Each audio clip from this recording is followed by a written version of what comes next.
السلام علیکم۔ الفاظ کی سختی پر پہلے ہی معذرت۔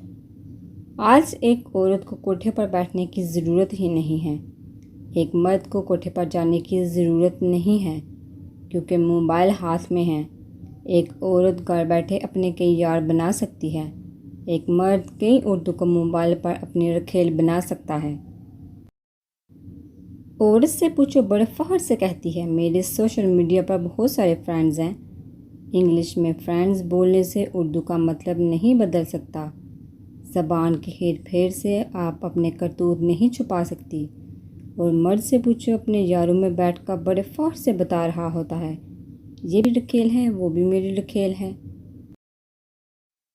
آگے سے اس کے بے شرم دوست بھی اس کو خوب داد دے رہے ہوتے ہیں اور کئی تو حسرت سے رشک کر رہے ہوتے ہیں، یار تیری تو بہت اچھی قسمت ہے، اتنی لڑکیاں پھنسا رکھی ہیں، ہمیں تو کوئی منہ ہی نہیں لگاتی۔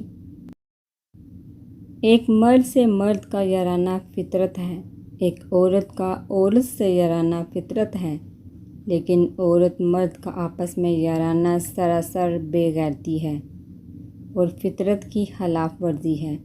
فطرت کہتی ہے مرد عورت میں یا تو محبت ہو سکتی ہے یا پھر دشمنی ہو سکتی ہے، دوستی کبھی نہیں ہو سکتی ہی۔ مخالف جنس سے محبت اور دشمنی فطرت ہے، لیکن دوستی سب سے بڑا جھوٹ ہے۔ اگر عورت مرد کی دوستی ممکن ہوتی تو قرآن اس کو حرام قرار نہ دیتا۔ قرآن نے واضح الفاظ میں عورت مرد کی دوستی پر حرام ہونے کا فتویٰ لگایا ہے اور محبت کرنے والوں کو نکاح کا حکم سنایا ہے، یعنی نکاح کی غرض سے کی گئی محبت نکاح کی سب سے زیادہ حقدار ہے۔ ایک عورت کو کسی کی بیوی ہونے پر فخر ہونا چاہیے، نہ کہ کسی کے رکھیل ہونے پر۔ مرد کو کسی کا شوہر ہونے پر فخر ہونا چاہیے، نہ کہ یار ہونے پر۔ ہاں، اگر عورت کی حیا مر گئی ہے، مرد کی غیرت مر گئی ہے تو ایسوں کو کھلی چھٹی ہے، جو مرضی کرتے رہیں، کیونکہ اللہ کے حبیب صلی اللہ علیہ وآلہ وسلم نے ارشاد فرمایا، جب تم میں سے حیا نکل جائے پھر جو مرضی کر۔